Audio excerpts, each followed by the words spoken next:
DYFI സംസ്ഥാന സമ്മേളനത്തിന് നാളെ തൃശൂരിൽ തുടക്കം. ആദ്യമായാണ് സംസ്ഥാന സമ്മേളനം തൃശൂരിൽ നടക്കുന്നത്. 22 വരെ നടക്കുന്ന സമ്മേളനത്തിന് നാളെ സ്വാഗത സംഘം ചെയർമാൻ KV അബ്ദുൾ ഖാദർ പതാക ഉയർത്തും. 20-ന് ആരംഭിക്കുന്ന പ്രതിനിധി സമ്മേളനം പ്രകാശ് രാജ് ഉദ്ഘാടനം ചെയ്യും. ഡിവൈഎഫ്ഐ 16-ാം സംസ്ഥാന സമ്മേളനത്തിന് ബുധനാഴ്ച തൃശൂരിൽ തുടക്കമാവുമെന്ന് സംഘാടക സമിതി ചെയർമാൻ KV അബ്ദുൾ ഖാദർ വാർത്താസമ്മേളനത്തിൽ പറഞ്ഞു. പ്രതിനിധി സമ്മേളനം വ്യാഴാഴ്ച നടനും ആക്ടിവിസ്റ്റുമായ പ്രകാശ് രാജും പൊതുസമ്മേളനം ശനിയാഴ്ച പ്രതിപക്ഷ നേതാവ് പിണറായി വിജയനും ഉദ്ഘാടനം ചെയ്യും. സമ്മേളനത്തിന് തുടക്കം കുറിച്ച് ബുധനാഴ്ച വൈകിട്ട് രക്തസാക്ഷി നഗറിൽ പതാക ഉയർത്തും. രക്തസാക്ഷി മണ്ഡപങ്ങളിൽ നിന്നെത്തിക്കുന്ന ദീപശിഖയും സമ്മേളന നഗരിയിൽ സ്ഥാപിക്കും.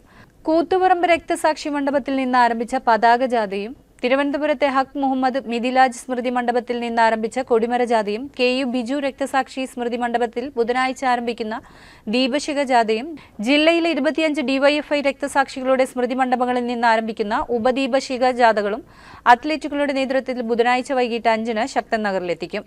ജാഥകൾ സംഗമിച്ച റാലിയായി ഇൻഡോർ സ്റ്റേഡിയം പരിസരത്ത് എത്തിക്കും. രക്തസാക്ഷി നഗറിൽ സംഘാടക സമിതി ചെയർമാൻ KV അബ്ദുൾ ഖാദർ പതാക ഉയർത്തും. പ്രതിനിധി സമ്മേളനം വ്യാഴാഴ്ച രാവിലെ റീജിയണൽ തിയേറ്ററിലെ സഖാവ് പുഷ്പനഗറിൽ ആരംഭിക്കും. രക്തസാക്ഷി മണ്ഡപത്തിലെ പുഷ്പാർച്ചനയ്ക്ക് ശേഷം സമ്മേളന നഗരി ഡിവൈഎഫ്ഐ സംസ്ഥാന പ്രസിഡന്റ് V വസീഫ് പതാക ഉയർത്തും.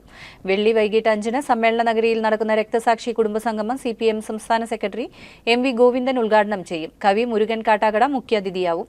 ജില്ലയിലെ രക്തസാക്ഷികളുടെ കുടുംബാംഗങ്ങൾ പങ്കെടുക്കും. തുടർന്ന് സംഗീത പരിപാടി അരങ്ങേറും.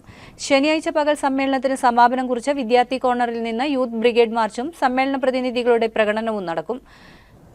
വിദ്യാർത്ഥി കോർണറിൽ നിന്ന് ആരംഭിക്കുന്ന യൂത്ത് ബ്രിഗേഡ് മാർച്ചും പ്രകടനവും നേതാജി ഗ്രൗണ്ടിൽ സമാപിക്കും. തുടർന്ന് VS അച്യുതാനന്ദൻ നഗറിൽ പൊതുയോഗം ചേരും. SFI അഖിലേന്ത്യാ ജോയിന്റ് സെക്രട്ടറി ഐഷി ഘോഷ് സംസാരിക്കും. സംഘാടക സമിതി treasurer KK Ramachandran, MLA general convener KS Rosell Raj, DYFI കേന്ദ്ര കമ്മിറ്റി അംഗം ഗ്രീഷ്മ ജയ്ഘോഷ്, ജില്ലാ president PH Niyas, treasurer Sukanya Baiju എന്നിവരും വാർത്താ സമ്മേളനത്തിൽ പങ്കെടുത്തു. നമ്മുടെ KK ചേട്ടൻ തകർക്കാണല്ലോ. ഹമാര ചോയ്സിലെ ഓണത്തിന് scooter, golden necklace, Malaysian trip, gold coins, അങ്ങനെ കോടിക്കണക്കിന് രൂപയുടെ സമ്മാനങ്ങളല്ലേ കൊടുക്കുന്നത്. പിന്നെ സെപ്റ്റംബർ 30 വരെ വെറും 5% മാത്രം അടച്ച് ഗോൾഡ് ബുക്കിംഗ് ചെയ്യാം. സത്യസന്ധമായി പണിക്കൂലിക്ക് Hamara choice golden diamonds, city centre Thrissur.